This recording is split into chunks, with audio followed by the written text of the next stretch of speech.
Mobile County Sheriff's Office, Operator 4. This controversy began 2 years ago when the board approved a $40 million contract with Harris Corporation. The contract was intended to upgrade radio systems and towers for first responders and emergency communicators within the Mobile County Communications District. The 911 board, which approves operations for the Communications District, has been at odds about what some call a pricey contract since its inception. Board member Trey Oliver says the way board members brought it on board is suspicious. It was a barely legally advertised contract. Yeah, it was technically legal, but it was barely legal, and it was at the very minimum amount of time. Oliver tells me the contract is a waste of taxpayer money. To be quite frank with you, this contract would be like a poster child for not necessarily bad government, but wasteful spending. Some 1,000 radios sit unused here in this Hurricane Electronics warehouse in Chickasaw. Oliver tells me those radios are valued at some $5 million, and he doesn't understand why they haven't been installed in any law enforcement vehicles yet.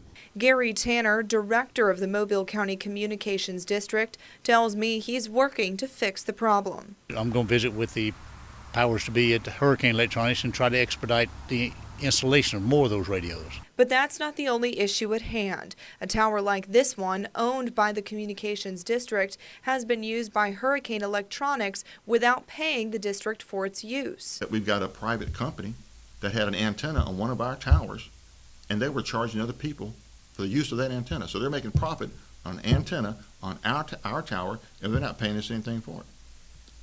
To me, that's unethical. Tanner says he has notified the company to remove the antenna within 30 days and to reimburse the Communications District for any income that should have been paid to it. The contract also allotted for $1.5 million worth of outdated radio software known as Open Sky. Board members are looking to get that $1.5 million back, but as of right now, Oliver tells me that's money gone to waste as well. I asked Tanner about his opinion. With the entire $40 million contract, you don't feel at all that any tax dollars were wasted so far? Well, no, ma'am. It was contracted for that amount of money. And the board all agreed that we move forward, and the majority decided, and that's what we're doing. Tanner tells me overall the contract has been a vital asset to the citizens of Mobile County. We now have the city and the county on one radio system. Before we implemented this 700 megahertz project, a chase scene coming out of Mobile, the city of Mobile would get to the county line and could communicate with the people in the county, the deputy sheriffs. Now that technology is in place. We can move forward with that. That's probably one of the greatest things we have. Mobile County 911 Board's $40 million contract with Harris Corp is now under investigation by an independent review panel, following a unanimous vote by the board. One person that investigation panel wants to speak with is Mobile County employee Eric Lindsley, who's the director for County Public Safety Communications. After numerous attempts to track Lindsley down myself, I reached out to County Public Relations Director Nancy Johnson for help, but instead I was directed to Mobile County Attorney Jay Ross. With all due respect, I'm glad that I'm able to speak here with you today, but I did ask Nancy if I would be able to speak with Mr. Lindsley, and she said, let me see what I can do, and now I'm sitting here speaking with you. Why can't Mr. Lindsley speak for himself today? It is our anticipation today that Mr. Lindsley be made available so you and the media can speak with him. You know, we have this request by the board's independent panel of 4 people, and we're trying to formulate our responses for them and try to find out the proper timing, because I think we need to give them that information as well. Lindsley has been under fire after my reports uncovered his close involvement with Harris Corp. When Lindsley was writing the specifications for the contract, he was serving as president for the Harris Wireless Users Board, a nonprofit group of Harris consumers who hold conferences every year discussing Harris products.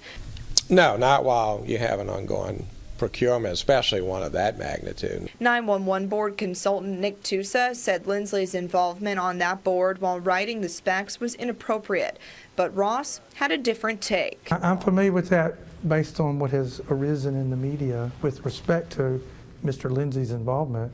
Prior to that, I didn't know they even had a user group.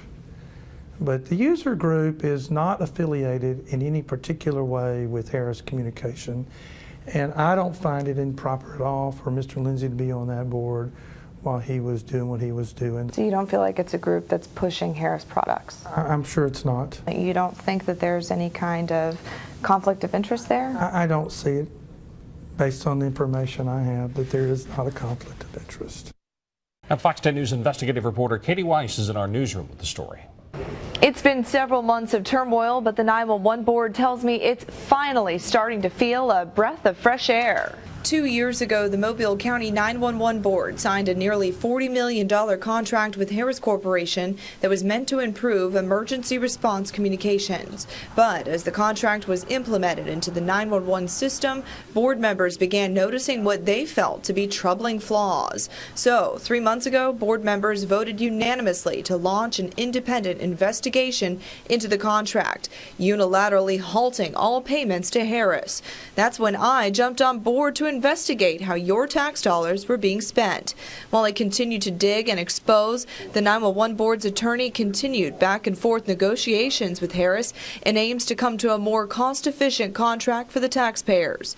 Today, the board finally negotiated the contract they felt should have been put in place 2 years ago. Instead of negotiating the contract on the front end, which is the way it should have been handled, we sort of negotiated the contract on the back end.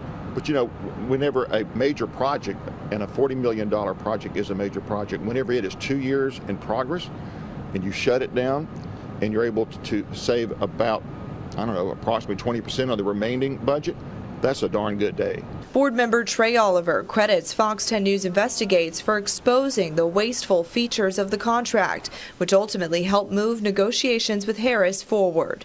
Well, I want to say that we would not be here today, and that vote probably would not have happened if we had not had the public on our side. And the only reason we have the public on our side is because of Fox 10's continuous, consistent reporting on this issue. Board member Shane Stringer said these negotiations have been a long time coming. Tickled to death at the progress we've made. The beneficiaries here is going to be the taxpayers. We're saving almost $5 million in this project of taxpayer money, so that's awesome. So what was cut? The biggest feature was software known as Open Sky, which Stringer said no one needed in the first place. Which was information or technology that would not be used by any of the agencies in Mobile County.